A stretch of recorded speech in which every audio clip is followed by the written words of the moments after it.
Russell Wilson will be released in 4 weeks.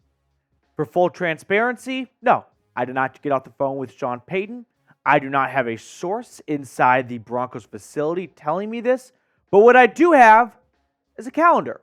And looking at this calendar, March 17th falls on a Sunday. Why is March 17th a significant date? Because $37 million for 2025 becomes fully guaranteed on that date. So why 4 weeks from today? Because 4 weeks from today is a lousy Friday in the middle of March.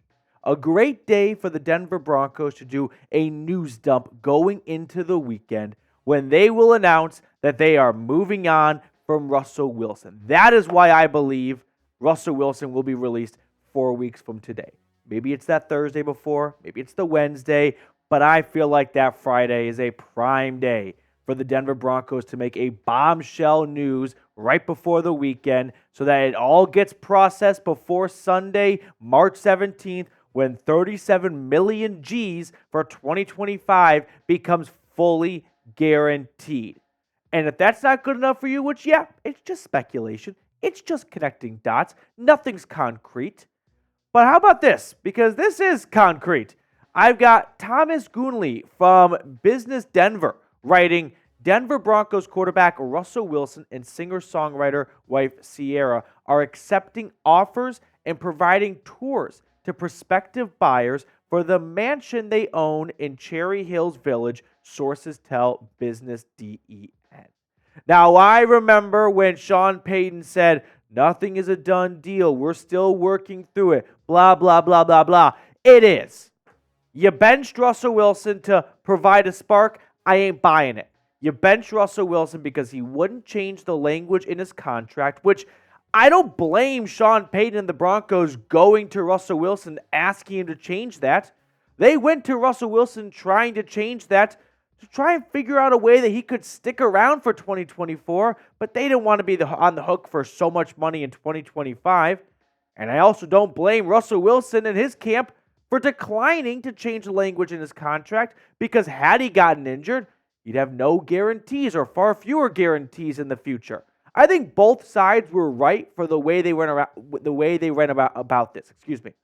But I'm not going to buy that Sean Payton benched Russell Wilson because he wanted to get a spark at the end of the season. No, I think he wanted to see a little bit of Jarrett Stidham to know if he could be a legit starting candidate for 2024, and he also wanted to cover his ass for the 2025 guaranteed money just in case Russell Wilson got injured. So, for all those reasons, I think 4 weeks from today, Russell Wilson will be released from the Denver Broncos, and we will look back at this trade that will go down as one of the worst in NFL history. I don't need to repeat the package that went over to Seattle. I will add, all three of those guys are free agents this offseason. If the Broncos bring back like Shelby Harris or Noah Fant, could you make the argument Denver won the trade? I don't know. People are talking. Just going to put that out there. Only if you want it. Jackie Moon. I'm trying my best here. No, it's going to go down as an awful trade for the Broncos. It's already been an awful trade. Seattle won. Now, we move on from that trade. It's in the past. We're moving on to the future. But I just want to say right now, I don't agree with the overall decision-making that went on to eventually lead to Russell Wilson being released. Because I don't think that the Broncos have any choice right now. You can't put the cat back in the bag. You benched him the last 2 weeks of the season. Bringing him back to that locker room is just going to create an awful relationship between your head coach and your quarterback. It's going to be an absolute circus of a 2024 season if you do. It's over. Now, was it a good idea for Denver to bench Russell Wilson? I understand the contract issues, but what I cannot understand, and no one has been able to explain this to me, is sure, Russell Wilson threw for 26 touchdowns, 8 interceptions, completed 66% of his passes, a little over 3,000 yards, didn't have a great passing attack with Russell Wilson for much of quarters 1 through 3 down the stretch there, especially when you were hanging on to your playoff lives by a thread. It often felt like the fourth quarter was just Russ going, F it, I'm going to check it down to Cortland Sutton somewhere down there mode. But at the end of the day, you are going to swallow $85 million in dead money. That is the biggest in NFL history by doubling the previous biggest and then tacking on a generous 20% tip. That's how big of a dead cap it is to move on from Russell Wilson. Who are you going to find that is so much better than what Russell Wilson did in 2023? It is worth eating $85 million. I don't think you're going to find anyone. Now, you can still draft a quarterback with or without Russell Wilson being on this roster. So I'm not going to entertain the idea of, yeah, but now you can draft a QB. What was stopping you from drafting a quarterback with Russell Wilson on the roster in 2024? Nothing. So yeah, you released Russell Wilson, so what? You could go sign Ryan Tannehill, Jimmy Garoppolo. I mean, we'll look at some free agents in just a moment, but I just do not agree with the decision that Russell Wilson was so bad you had to eat $85 million. And I'm curious and excited to see what improvement Denver thinks they can find in the quarterback market that's willing to eat that dead money. So let me know. Should Denver have benched Russell Wilson? Yes or no? Give me your opinion down below in the comment section. I've been chatting for a long time. Now it's time for you guys to have the floor.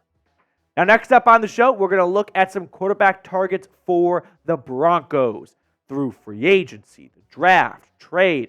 Who could Sean Payton in Denver be targeting? We're going to look at right after this. But first, give me 60 seconds to tell you guys about our awesome sponsor today, which is Game Time. If you are looking to catch a local sporting event, concert, theater, or even, like a comedy show, whatever it may be, check out Game Time today because they've got the best deals for Broncos country. Let's say you want to go see an Avs game as we get closer and closer to the playoffs, or you want to see a Nuggets game when they return from the NBA All-Star break. Whatever it might be, get with Game Time today. Download the Game Time app, and once you download the Game Time app, enter promo code Broncos Chat for $20 off. If you plan on going to an event, would you rather have $20 or not? Personally, I'll take the Andrew Jackson. So download Game Time today and use promo code Broncos Chat for $20 off. It's the best spot to get last-minute tickets at the lowest price guaranteed. So make sure you get with Game Time. I have put all that information in the comments and description of today's video. Now let's talk about some quarterback paths for Denver in 2024. Path number one, in-house. Move on from Russell Wilson. You have two quarterbacks left. Ben DiNucci, who I don't think has much of a chance to start, and Jarrett Stidham, who I think if they had to play a game tomorrow, would be this team's starting quarterback. In fact, I think it is Jarrett Stidham's starting job going into training camp. Even if they were to draft someone, and unless they make a blockbuster signing, which I don't know how they could ever pull off, given the given the overall budget that's already been allocated to the quarterback room, to add another bill for a Kirk Cousins or Baker Mayfield, no way. I don't see it happening. Jarrett Stidham is a very likely candidate to start week one. Path number two, the trade market. Could Sean Payton and George Paton make a splash trade? Well, let's look and see what quarterbacks are rumored to be available for trade this offseason. You've got three in my eyes: Justin Fields, Mac Jones, and Zach Wilson. I don't think any of those guys are guarantee improvements from Jarrett Stidham. I mean, we can bicker and argue, but man, that's just the ultimate depressing off right there, right? Mac Jones or Jarrett Stidham, where have we gone?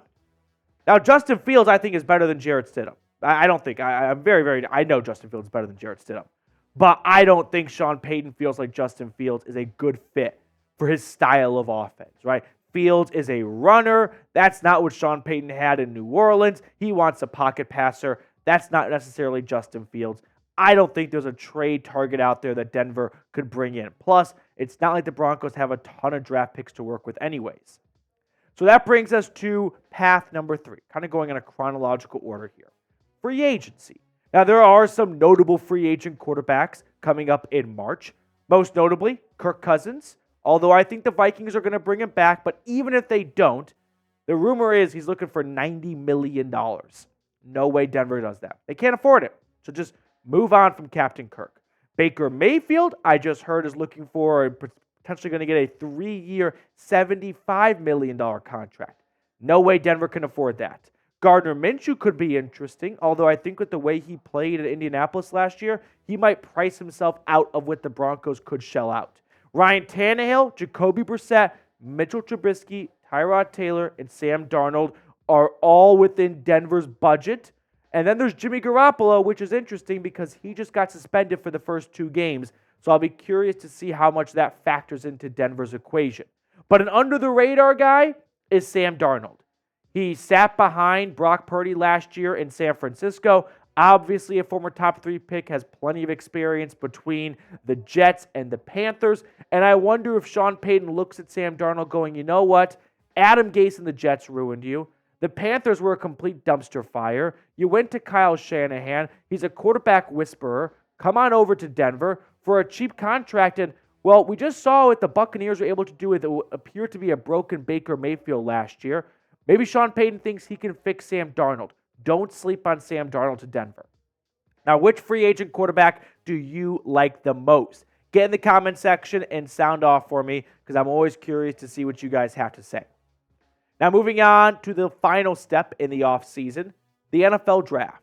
Who could the Broncos get in the NFL draft at quarterback? Well, when you look at the top 10 prospects in my eyes, I would not set your hearts to Caleb Williams, Drake Maye, or Jayden Daniels. I think they're all going top 3, top 4-ish, and Denver would have to make a blockbuster move to get up. I don't see any 3 of those guys falling to Denver at pick number 12. So then you have a next tier of quarterbacks. J.J. McCarthy, Michael Penix, and Bo Nix. And then finally, you've got some day 3 guys in Joe Milton, Michael Pratt, Spencer Rattler, and Jordan Travis. But of that second tier, McCarthy, Penix, and Nix, the name that just keeps surfacing is J.J. McCarthy. He fits what Sean Payton's offense looks for. He's an elite processor, similar to Drew Brees, that he's not going to wow you with overall arm talent, but he's going to make the right decisions. And a lot of times, the right throw is the throw you didn't make. And I think there was some frustration last year with Russell Wilson not always being on the same wavelength of what Sean Payton wanted out of his quarterback. And I think J.J. McCarthy, I'm not saying he is the next Drew Brees by any stretch, but I'm saying J.J. McCarthy could fit that mold of what Payton looks for in a quarterback. My prediction is it's going to come down to Jarrett Stidham and J.J. McCarthy battling it out in training camp for the Week 1 starting job. Probably going to be Jarrett Stidham that holds on to it, but maybe we get a change a few weeks into the season if Stidham is not going well. But as of February 16th, that is my gut reaction. All right, that's going to do it for us on today's show. Thank you so much for tuning in. I always appreciate those of you that watch all the way to the end of the video. So if you're still watching, do me a solid, type DEN in the comments.